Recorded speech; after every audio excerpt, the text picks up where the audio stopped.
الحمد لله نحمده ونستعينه ونستغفره ونؤمن به ونتوكل عليه ونعوذ بالله من شرور أنفسنا ومن سيئات أعمالنا من يهده الله فلا مضل له ومن يضلله فلا هادي له ونشهد أن لا إله إلا الله وحده لا شريك له ونشهد أن سيدنا وسندنا وحبيبنا وشفيعنا ومولانا محمدا عبده ورسوله أما بعد فأعوذ بالله من الشيطان الرجيم بسم الله الرحمن الرحيم قال الله سبحانه وتعالى قل إن صلاتي ونسكي ومحياي ومماتي لله رب العالمين صدق الله العظيم. درود شریف پڑھیے. اللهم صل على محمد وعلى آل محمد.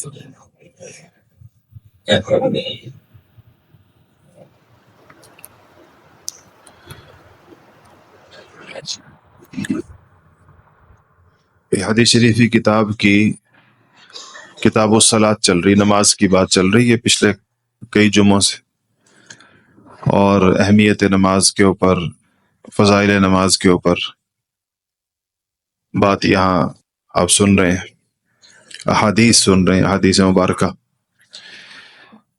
آج جو حدیث شریف میرے سامنے ہے وہ حضرت ابن عباس، جو نبی کریم صلی اللہ علیہ وسلم کے چچا زاد بھائی ہیں، اور آپ کے چچا حضرت عباس کے صاحبزادے ہیں. ان سے روایت ہے وعن ابن عباس رضی اللہ عنہ ان رسول اللہ صلی اللہ علیہ وسلم قال من ترک صلاة لقی اللہ وهو علیہ غضبان، رواہ الطبرانی.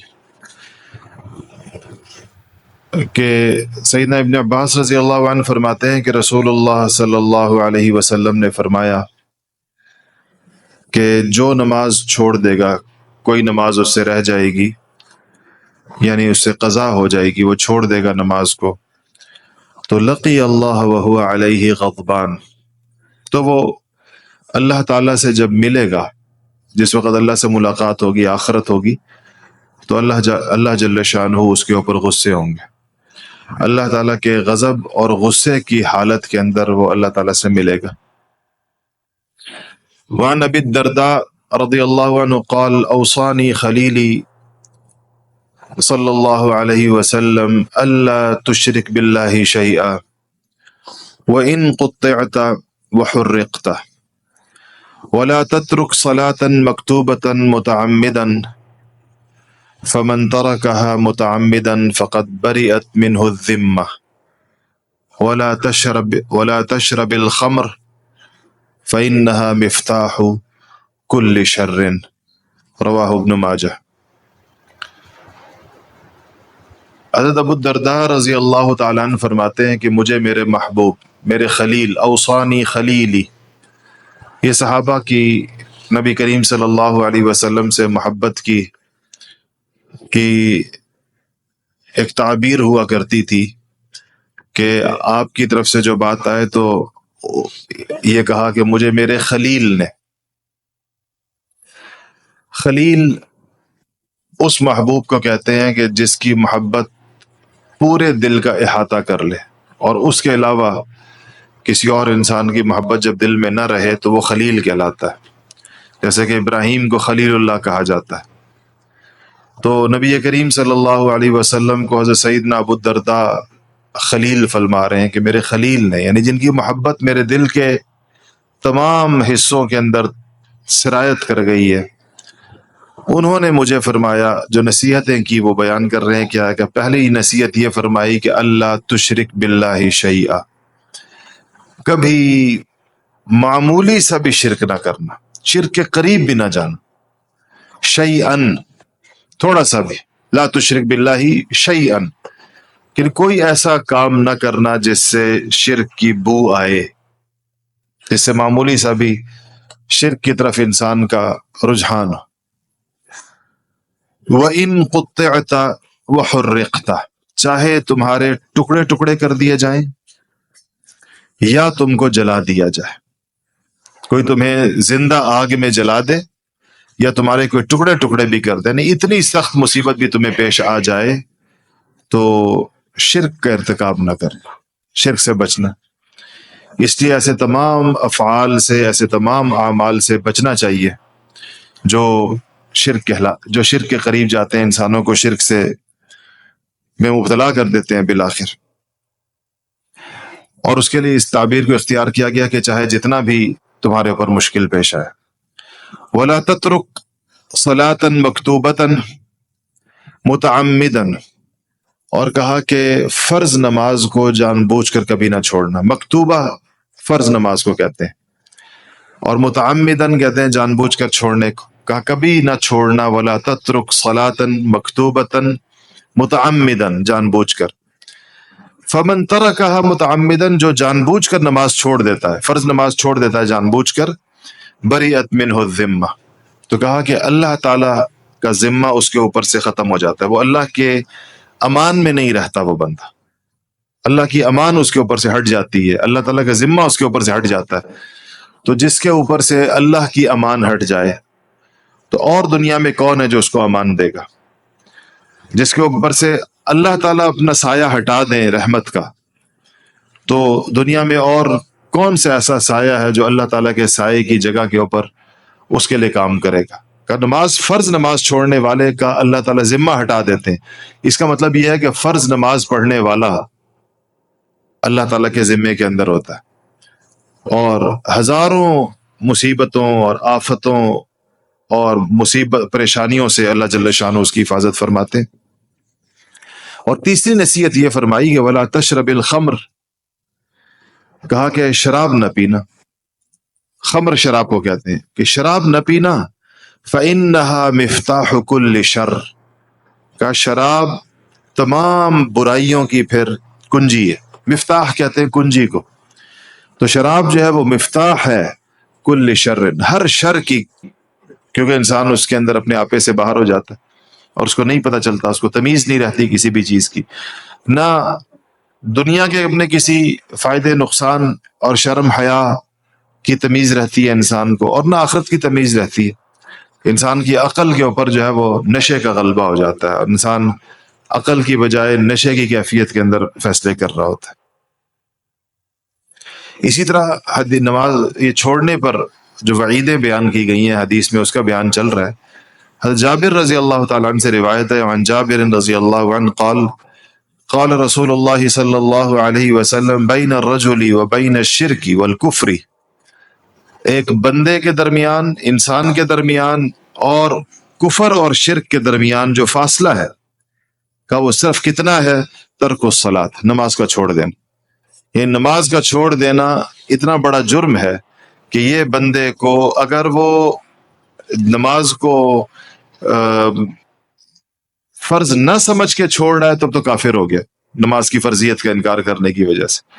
اگر اس کی فرضیت کو مانتا ہے لیکن سستی کی وجہ سے چھوڑ دیتا ہے کہ اب اسے پڑھی نہیں جاتی، وضو نہیں کیا جاتا، نماز نہیں پڑھی جاتی، تو یہ کبیرہ گناہ، اتنا بڑا، اللہ تعالیٰ کو جو فراموش کر دینے والا اتنا بڑا گناہ ہے، یہ اس کو کفر اور شرک کی طرف لے جا سکتا ہے. اس کا وبال ایسا آ سکتا ہے انسان کے اوپر کہ جیسے انسان قدم بقدم کفر و شرک کی طرف اپنا سفر طے کرتا ہے.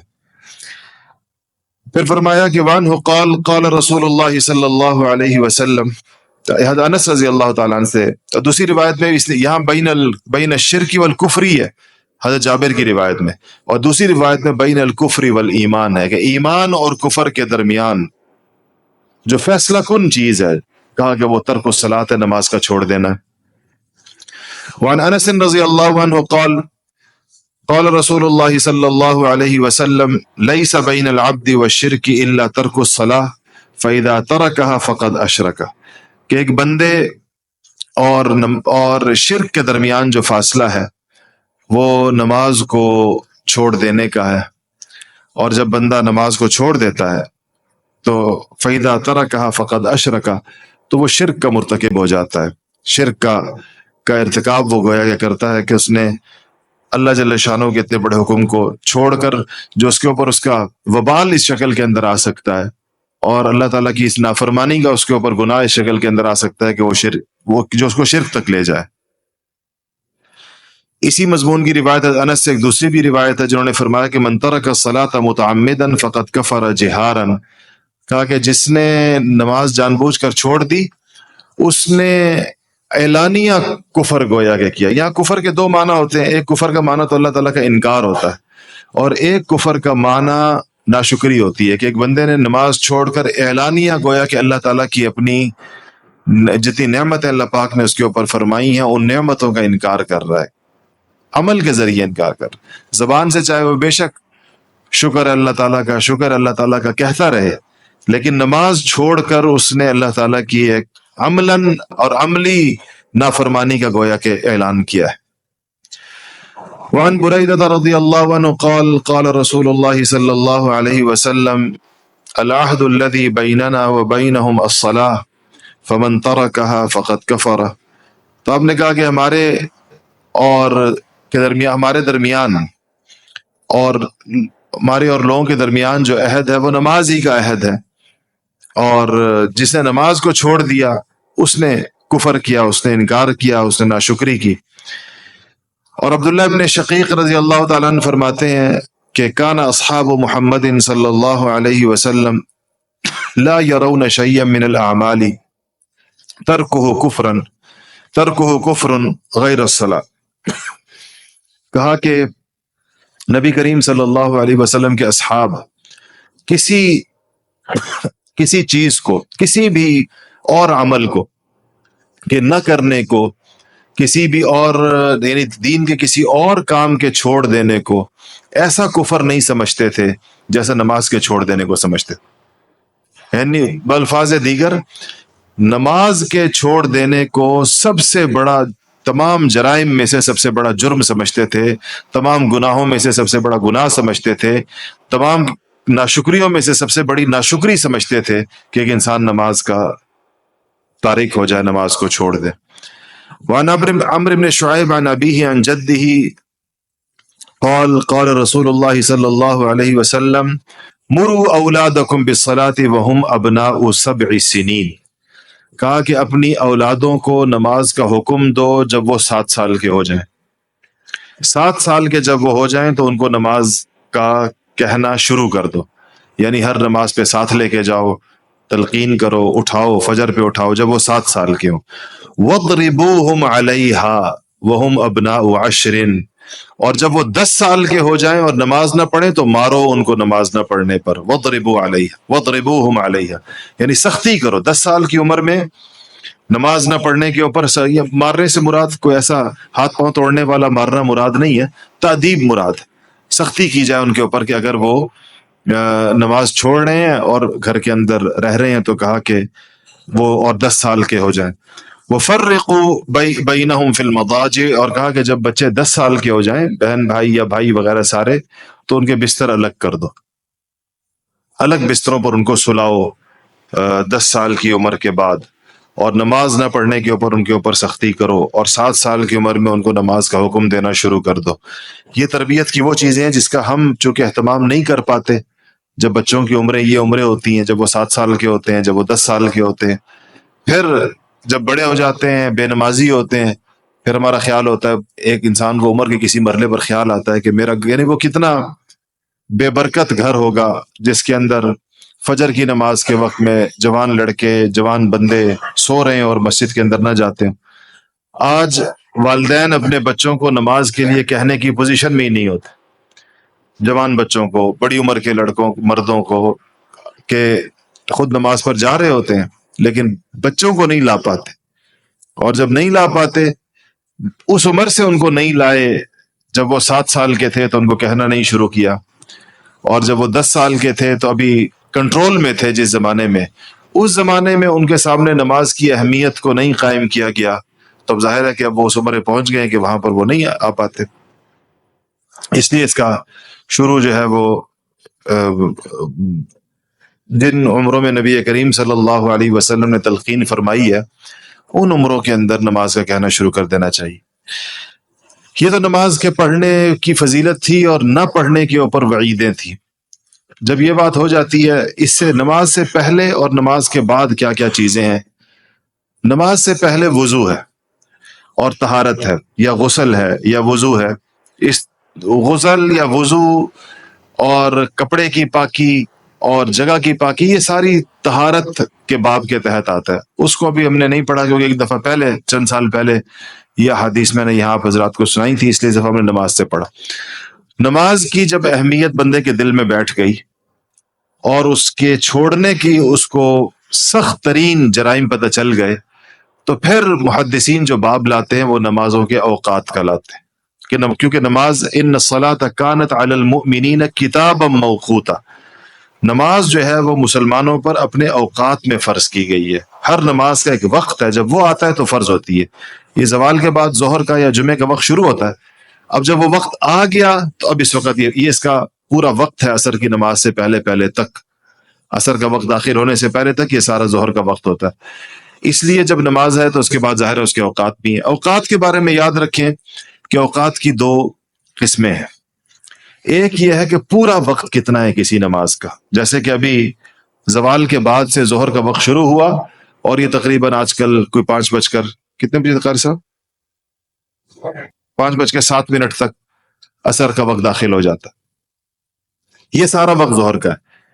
اب یہ اس میں کسی وقت میں بھی جماعت کی نماز پڑھی جا سکتی ہے، کسی سے جماعت رہ جائے تو انفرادی نماز پڑھ سکتا ہے. اس کے بعد ایک اور وقت ہوتا ہے جس کو مستحب وقت کہتے ہیں، کہ زیادہ بہتر وقت کون سا ہے، کون سی نماز کس وقت کے اندر پڑھی جائے تو وہ زیادہ ثواب کا باعث ہوگی، اس کے اندر زیادہ انسان کو ثواب ملے گا.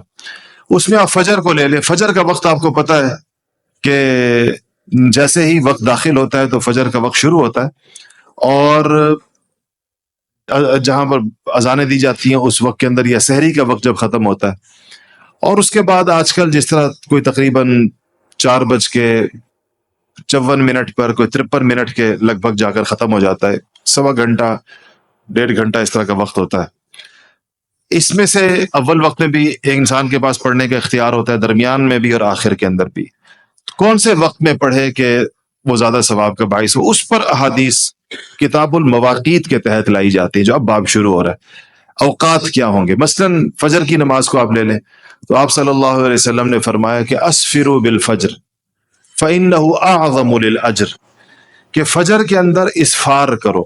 اسفار کہتے ہیں روشنی کو تھوڑا پھیلنے دینا، یعنی فجر اپنے آخری وقت کے اندر پڑھو.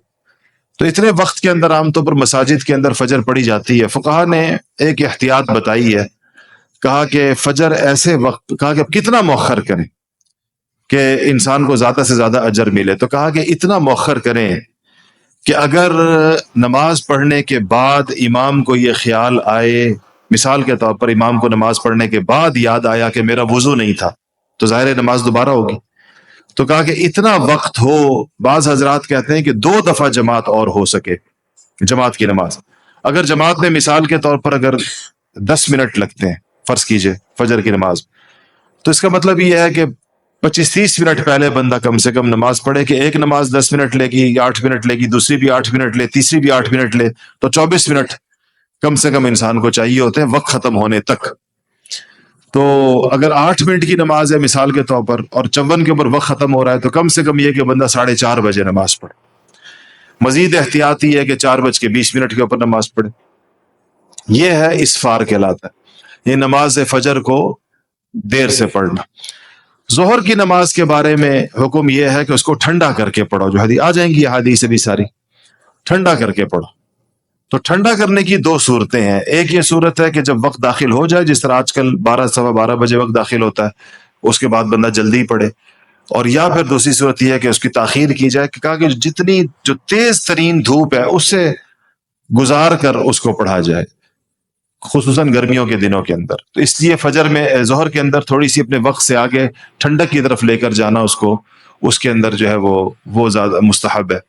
اسی طرح عصر کا وقت داخل ہونے کے میں بھی ہمارے ہاں 2 یعنی ظہر کا وقت ہمارے آپ نے دیکھا ہے تھوڑا دیر سے ہم عصر پڑھتے ہیں، لیکن آپ میں جو لوگ حرمین شریفین میں رہے ہیں یا عرب دنیا میں رہے ہیں تو آپ نے دیکھا ہوگا کہ وہاں پر عصر کی نماز بہت پہلے ہوتی ہے. ظہر اور عصر کے درمیان فاصلہ بہت کم ہوتا ہے، عصر اور مغرب کے درمیان فاصلہ بہت زیادہ ہوتا ہے. تو دونوں قسم کی روایات. اور تو ہمارے ہاں امام اعظم امام حنیفہ رحمۃ اللہ علیہ نے ان روایات کو، ان احادیث کو راجح قرار دیا ہے جس میں عصر کی تاخیر کا ذکر ہے، کہ 2 مثل وقت گزر جائے ظہر کے بعد. اور دیگر فقہاء نے، امام شافعی نے، امام احمد بن حنبل نے، وہ یہ سمجھتے ہیں کہ عصر کو پہلے وقت کے اندر پڑھنا، اس لیے اس میں فرق ہوتا ہے۔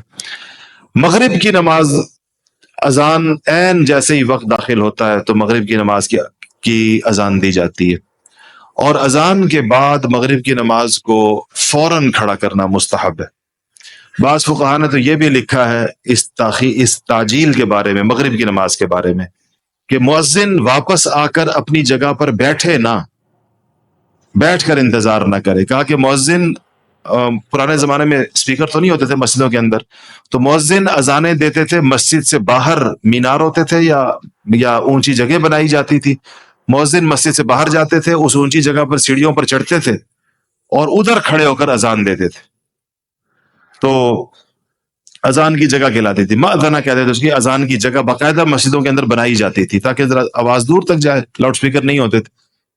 تو فقہا نے بعض نے لکھا ہے کہ جب مؤذن وہاں سے آئے، اذان دے کر نیچے اترے، اقامت چونکہ مؤذن نے کرنی ہوتی ہے، تو وہ بیٹھے نہیں، آئے اور سیدھا صف کے اندر کھڑے ہو کر اقامت شروع کر دے مغرب کی نماز میں، تو اس کو اندازہ لگایا گیا۔ تو آج کل جو ہمارے فتاوی دارالفتاء جو فتاوی دیتے ہیں تو وہ کہتے ہیں کہ مغرب کی اذان کے بعد 1.5-2 منٹ سے زیادہ کی تاخیر نہیں کرنی چاہیے، اس کے بعد اس میں نماز کھڑی کر دینی چاہیے۔ عشاء میں تاخیر جو ہے وہ مستحب ہے، تھوڑا دیر سے پڑھنا، مگر اگر اس تاخیر سے اس بات کا اندیشہ ہو کہ لوگ سو جائیں گے اور نماز چھوڑ دیں گے، جیسے دیہاتوں کے اندر بھی ہوتا ہے، بہت زیادہ شہروں میں تو نہیں ہوتا، پھر عشاء کو لوگوں کی نماز فوت ہو جانے کے ڈر سے جلدی پڑھ لینا جو ہے وہ مستحب، وہ جائز ہے، انسان جلدی اس کے اندر پڑھ سکتا ہے۔ تو اسی طرح اوقات جب بندہ نماز پڑھے تو اس میں اس بات کا بھی لحاظ رکھے کہ ایک تو جماعت کے ساتھ پڑھے، جماعت کی بہت بڑی اس میں اہمیت ہے، دوسرا یہ ہے کہ مستحب اوقات کے اندر اس کو پڑھنے کی کوشش کرے تاکہ زیادہ ثواب ملے۔ پڑھنی تو ویسے بھی ہے، تو بندہ اس وقت میں کیوں نہ پڑھے جس کے بارے میں نبی کریم صلی اللہ علیہ وسلم نے تاکید فرمائی ہو یا ارشاد فرمایا ہو کہ اس وقت میں پڑھو، اگرچہ وقت اس کے آگے پیچھے ایک پورا لمبا چوڑا وقت اس کے اندر موجود ہوتا ہے۔ اس کو بھی ہمیشہ اپنے ذہن کے اندر رکھنا چاہیے نمازوں کے لیے، اور جب بندہ جماعت کا اہتمام کرتا ہے تو مساجد کے اندر، ہمارے ہاں ساری مساجد میں نمازیں جو ہے وہ اپنے مستحب اوقات کے اندر ہی ہوتی ہیں۔ وعن عبداللہ ابن رافع مولى ام سلمہ زوج النبی صلی اللہ علیہ وسلم عن ابی ہریرہ انہ سأل عن وقت الصلاح، انہوں نے نماز کے وقت کے بارے میں پوچھا تو ابو ہریرہ رضی اللہ تعالیٰ عنہ نے فرمایا کہ انا اخبرک، میں تو آپ کو بتاتا ہوں، صلی الظہر اذا کان ظلک مثلک والعصر اذا کان ظلک مثلیک۔ پرانے زمانے کے اندر گھڑیاں نہیں ہوتی تھی، آپ کے ذہن میں رہے، سورج کے سائے کی حرکت کے ساتھ وقت بتایا جاتا تھا۔ اب تو آج کل لوگ اس کو سمجھ ہی نہیں سکتے، اس لیے گھڑیوں کا دور آ گیا۔ تو انہوں نے یہ فرمایا کہ جب تمہارے سائے کے برابر سایہ ہو جائے تو پھر تم ظہر پڑھنا، اور جب سایہ تمہارے سائے سے دگنا ہو جائے تو پھر اس وقت عصر پڑھنا۔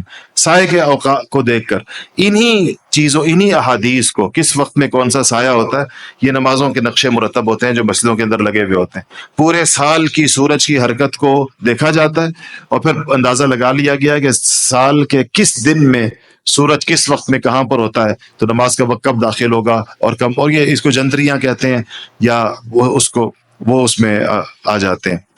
اس کے بعد ایک چیز اور نماز کا اہتمام کے اندر داخل ہے جو آگے آ جائے گی، جو میں نے اس کا خلاصہ آپ کے سامنے بتا دیا، کہ وہ یہ ہے کہ نماز کے لیے جب بندہ آئے تو ایک اور چیز جس کا اہتمام ہے وہ یہ ہے کہ صف کا اہتمام صحیح کرے۔ صف میں سب سے پہلی صف سب سے افضل ہے، اور پہلی صف میں جتنا انسان امام کے قریب ہوگا وہ جگہ افضل ہوگی، چاہے دائیں ہو چاہے بائیں۔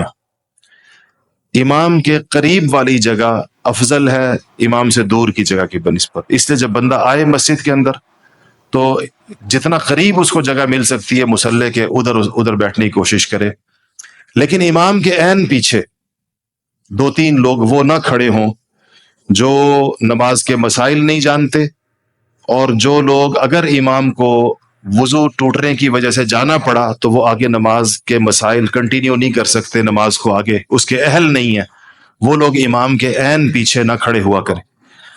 حدیث میں نبی کریم صلی اللہ علیہ وسلم نے، مسلم شریف کی روایت ہے باقاعدہ، کہ آپ نے فرمایا کہ میرے پیچھے اولِ النہا کھڑے ہوں، عین پیچھے میرے پیچھے احباب علم کھڑے ہوں، علم والے لوگ کھڑے ہوں، جن کو نماز کے مسائل کا پتہ ہو، وہ کھڑے ہوں پیچھے، کیونکہ بعض اوقات امام کو جانا پڑتا ہے، تو 3 لوگ بھی پیچھے ایسے ہونے چاہیے. ایک بندہ ہے اگر کھڑا ہے، اس کو ہو سکتا ہے خیال نہ ہو، وہ کسی بے خیالی کی دنیا میں ہو، تو اس لیے دوسرا بندہ بھی ہو، تیسرا بندہ بھی ہو، جس کا نا سیکنڈ ان کمانڈ اور تھرڈ ان کمانڈ، یہ سارے ہونے چاہیے عین پیچھے.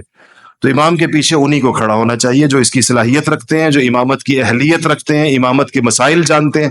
دیکھیں جب امام جائے گا نا، اس کی نماز تو ٹوٹ گئی ہے، وضو ٹوٹ گیا ہے، کوئی وجہ وہ جا رہا ہے، یہ پچھلا بندہ اگر بڑے قدم لے کر آگے گیا تو اس کی نماز بھی جائے گی، اور جب وہ پڑھائے گا تو سب لوگوں کی جائے گی. اس کی وجہ سے اس کو یہ تو پتا ہونا چاہیے کہ اس سے اپنے قدم کیسے لینے ہیں امام کے مصلی تک جانے کے لیے. یہ مسئلے اس کو معلوم، کیونکہ عمل کثیر نہیں کرنا، اس نے بڑے بڑے ڈگ بھر کے اس نے آگے نہیں جانا، اس نے ایسے خاص طریقے کے ساتھ آگے جانا ہے اور امام کے مصلی پہ کھڑے ہو کر وہیں سے نماز کو جاری رکھنا ہے جہاں سے نماز. ہمارے ہاں لوگ اس کی احتیاط نہیں کرتے، لوگوں کو شوق ہوتا ہے امام کے پیچھے کھڑے ہونے کا، یہ نہیں پتا کہ اگر مسئلہ پیش آ گیا تو پھر میں کیا کروں، اور مجھے اس کا طریقہ آتا ہے یا نہیں آتا. تو ایک تو اس کا اہتمام کرنا چاہیے. دوسرا یہ منع کیا گیا کہ مسجد کے اندر اپنے نماز پڑھنے کے لیے کوئی جگہ خاص نہ کرے، یہ نہیں کہ متعین ہو کہ ہر نماز میں آ کر ادھر ہی کھڑے ہو جائیں. ایسے حدیث میں باقاعدہ منع کیا رسول اللہ صلی اللہ علیہ وسلم. آپ نے فرمایا کہ ویسے نہ بنو جیسے کہ اونٹ ہوتے ہیں اپنے باڑے کے اندر جاتے ہیں. کہا اونٹوں کا اپنے باڑے کے اندر جگہ متعین ہوتی ہے، آپ جب ان کو سب کو اندر کریں گے نا، چراگاہ سے لائیں گے، ہر ایک جا کر اپنی کھرلی پر کھڑا ہو جائے گا، ادھر سے ہٹتا نہیں ہے وہ. پھر اونٹ کا کینہ ویسے ہی مشہور ہے. تو کہا کہ مسجد میں اپنے لیے کوئی جگہ نہ متعین کرو کہ تم یہیں آ کے نماز پڑھو. جہاں بندے کو جب جگہ آئے، امام کے عین پیچھے کی 3 جگہوں کو چھوڑ کر قریب ترین جگہ کے اوپر جا کے دائیں ہو بائیں ہو وہاں کھڑا ہو جائے. تیسری چیز جو سب سے زیادہ مذموم ہے، وہ مسجد میں اپنے آنے سے پہلے کوئی مصلی بچھانا، کوئی جگہ پکڑنا. یہ قبضہ ہے، کسی کو اس کی اجازت نہیں ہے کہ خود آیا نہیں اور یہاں پر اس کا مصلی پہلے آ جائے. ہمارے ہاں ایک زمانے کے اندر ایک چیف جسٹس صاحب یہاں نماز پڑھتے تھے، تو ان کی آمد سے پہلے ایک دن میں نے دیکھا مصلی بچھا ہوا ہے، بندہ نہیں ہے، ساتھ ایک ملازم بیٹھا ہوا ہے اسی پہلی صف کے اندر. دوسرے جمعے میں نے دیکھا مصلی بچھا ہوا ہے، بندہ نہیں ہے، پھر دیکھا تو وہ آخر میں تشریف لاتے تھے، ان کا ملازم مصلی پہلے بچھا جاتا. تو میں نے اسی طرح جمعے کے اندر کہا، میں نے کہا کہ یہ جائز نہیں ہے کہ بندہ مصلی پہلے بھیج دے، خود بعد میں آئے، اپنا مصلی بچھا کے چلا جائے، یہ بالکل جائز نہیں ہے. تو اس کے بعد سے میں نے ان کو دیکھا، ان کی یہ میں سمجھتا ہوں کہ شریعت کے سامنے سرنڈر کرنے کا مزاج ہے. وہ سب سے پہلے آ کر بس بیٹھے ہوتے تھے، پھر انہوں نے نوکر اور مصلی نہیں بھیجا اس کے بعد. یہ پھر کیا مسجد ہو گئی جس کے اندر چودراہٹ ہو، اس کے اندر بھی خواص اور عوام ہو کہ بھئی یہ جگہ فلاں کی ہے، یہ چودھری صاحب کی ہے، یہ خان صاحب کی ہے، یہ امیر صاحب کی ہے، یہ غریب صاحب کی ہے. یہ کون سی مسجد ہے؟ مسجد تو وہ ہے جس کے اندر ساری خدا کی مسجد ہے، اور جو بندہ جہاں پر آ کے بیٹھ جائے اور کھڑا ہو جائے، کوئی اس کو چو نہیں کر سکتا کہ آپ یہاں پر کیوں آئیں. اس لیے مسجدوں میں اپنی جگہ خاص نہیں کرنی چاہیے، اور مصلی نہیں بچھانے چاہیے پہلے سے، اپنے آنے سے پہلے کسی اور کے ذریعے سے جاؤ میرا مصلی بچھا دو میں پھر آ جاؤں گا. اس چودراہٹ والے بندے کی نماز اللہ تعالیٰ کو درکار نہیں ہے، اس کے منہ پہ دے ماری جائے گی، اس کے مصلی سمیت، کہ یہ تم نے کیا کس طریقے کے ساتھ آ کر یہاں پر یہ چیز بچھائی. اس کا مسجدوں کے اندر جو مسجد کی جو خصوصیت ہے وہ عمومیت ہے کہ عام ہے مسجد. غریب ترین بندہ آ کر کہیں پر بیٹھ جائے تو بڑے سے بڑا حکمران آ کر اس کی جگہ سے اس کو ہلا نہیں سکتا، یہ نہیں کہہ سکتا کہ پہلی صف میرے لیے خالی کرو. دنیا کی آپ تمام تقریبات کے اندر دیکھیں، پہلی صفیں وی آئی پی لوگوں کے لیے ہوتی ہیں اور پروٹوکول طے ہوتا ہے، یہ جی پہلی رو ہے، منسٹرز یہاں پر آئیں گے، یہ دوسری رو ہے، اس میں یہ لوگ آئیں گے، یہ تیسری رو ہے. اگر مسلمانوں نے یہی کام مسجد میں شروع کر دیا تو آپ سوچیں کہ خدا کے گھر کی کتنی بڑی توہین اور بے اکرامی ہے. یہاں تو جو آ گیا اور جہاں آ کر بیٹھ گیا، اور جو جب آئے، اس لیے میں آپ لوگوں کو منع کرتا ہوں جمعے کے دن بھی کہ آگے نہ آیا کریں، کندھے نہ پھلانگا کریں، جہاں آپ کو جگہ ملتی ہے بیٹھ جائیں. اس پر حدیث ہے، حضور نے منع کیا ہے، کہا کہ جمعے کا ثواب اس کو نہیں ملتا جو کندھے پھلانگ کر آگے آتا ہے، اس کو جمعے کا ثواب نہیں ملتا. تو انسان اپنے نمازوں کے اپنے ثواب کو محروم کیوں کرے اپنی گندی عادتوں کی وجہ سے؟ کہ بس مسئلہ کیا، انسان کو عادت پڑ جاتی ہے، اس کو کہتے ہیں کمفرٹ زون ہے ایک آدمی کا، آسانی کا، کہ مجھے اس میں آسانی ہے، مجھے اس میں آسانی ہے. تو آسانیوں پر جو چلے گا ثواب سے محروم ہو جائے گا، مشقت بھی کرے گا ثواب بھی اس کو نہیں ملے گا. اس لیے نماز کے اندر ان چیزوں کا اہتمام کرنا چاہیے. اللہ عمل کی توفیق نصیب.